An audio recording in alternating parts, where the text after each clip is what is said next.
نبی کرم صلی اللہ تعالی علیہ وآلہ وسلم کی ایک دعا حضرت عبداللہ بن عباس رضی اللہ تعالی عنہ سے مروی ہے کہ جب رسول اللہ صلی اللہ علیہ وآلہ وسلم تلاوت کرتے ہوئے ان آیات وَنَفْسٍ وَمَا سَوَّاهَا فَأَلْهَمَهَا فُجُورَهَا وَتَقْوَاهَا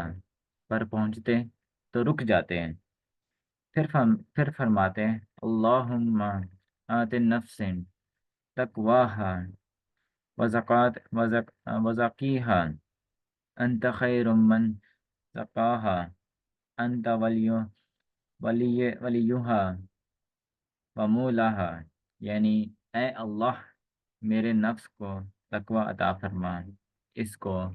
پاکیزہ کر، تو سب سے بہتر پاک کرنے والا ہے، تو ہی اس کا ولی اور مولا ہے۔ قد افلح من زکاها وقد خاب من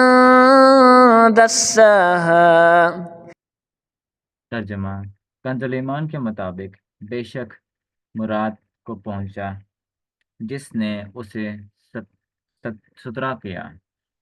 اور نامراد ہوا جس نے اسے معصیت میں چھپایا۔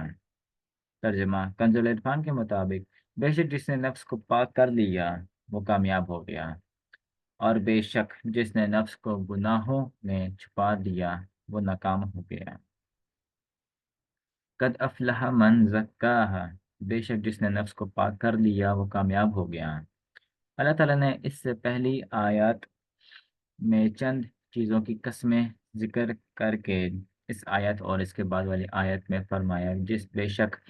جس نے اپنے نفس کو برائیوں سے پاک کر لیا وہ کامیاب ہو گیا، اور بے شک جس نے اپنے نفس کو گناہوں میں چھپا دیا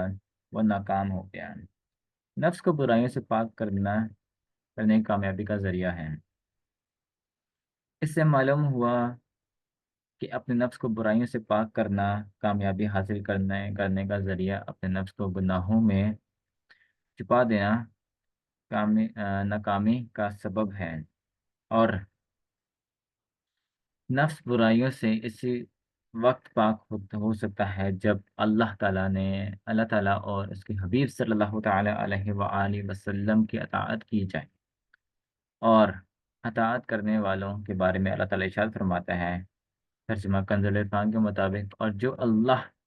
اور اس کے رسول کی اطاعت کرے اور اللہ تعالیٰ سے ڈرے اور اس کی نافرمانی سے ڈرے تو یہی لوگ کامیاب ہیں۔ اور ارشاد فرمایا ترجمہ کنز العرفان کے مطابق، اور جو اللہ اور اس کے رسول کی فرمانبرداری کرے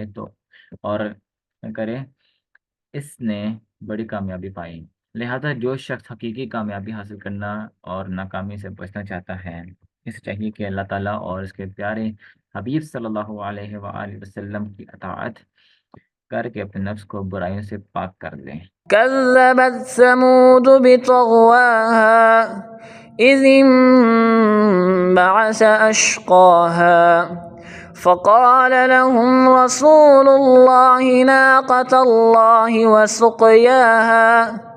فكذبوه فعقروها فدمدم عليهم ربهم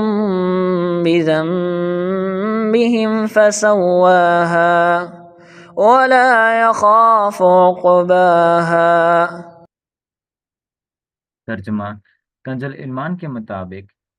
ثمود نے اپنی سرکشی سے جھٹلایا،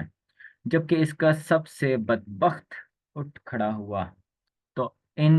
سے اللہ کے رسول نے فرمایا اللہ کے ناکہ اور اس کے پینے کی باری سے بچو، تو انہوں نے اسے جھٹلایا، پھر ناکہ کی کوچیں کاٹ دیں، تو ان پر ان کے رب نے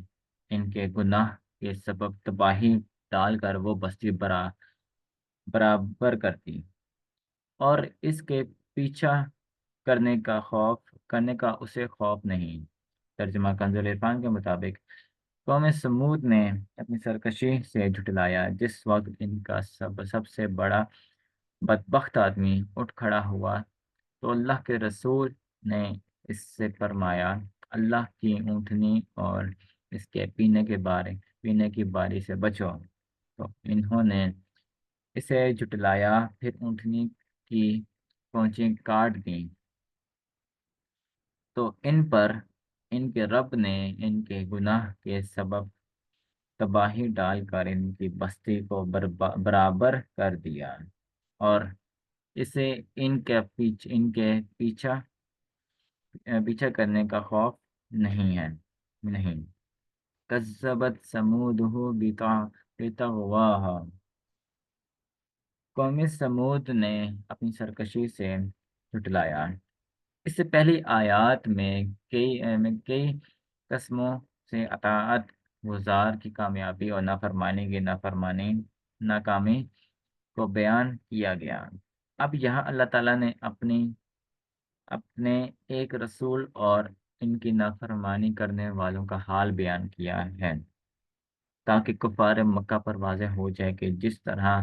حضرت صالح علیہ السلام کی نافرمانی کرنے کی وجہ سے ان کی قوم ہلاک کر دی گئی،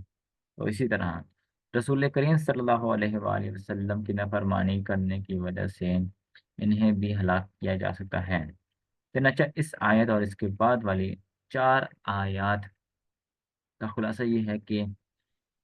قوم سمود نے اپنی سرکشی سے اپنے رسول حضرت صالح علیہ السلام کو اس وقت جھٹلایا جب ان کا سب سے بڑا بدبخت آدمی قدار بن صالف ان سب کی مرضی سے اونٹنی کی پونچیں کاٹنے کے لیے اٹھ کھڑا ہوا، تو اللہ تعالیٰ کے رسول حضرت صالح علیہ السلام نے ان سے فرمایا تم اللہ تعالیٰ کی اونٹنی کے در پہ ہونے سے بچو، اور جو دن اس کے لیے پانی پینے کا مقرر ہے اس دن پانی نہ لو، تاکہ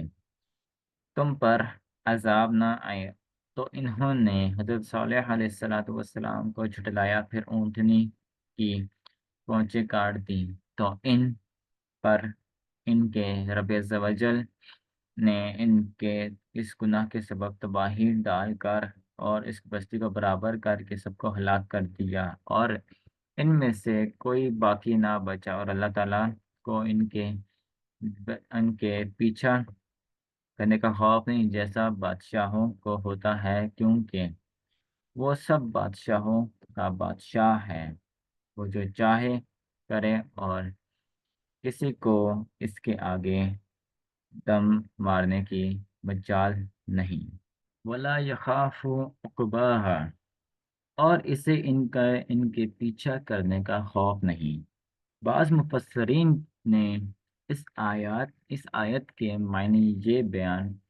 بھی بیان کیے ہیں کہ حضرت صالح علیہ السلام کو ان میں سے کسی کا خوف نہیں کہ عذاب نازل ہونے کے بعد وہ انہیں ایذا پہنچا سکے۔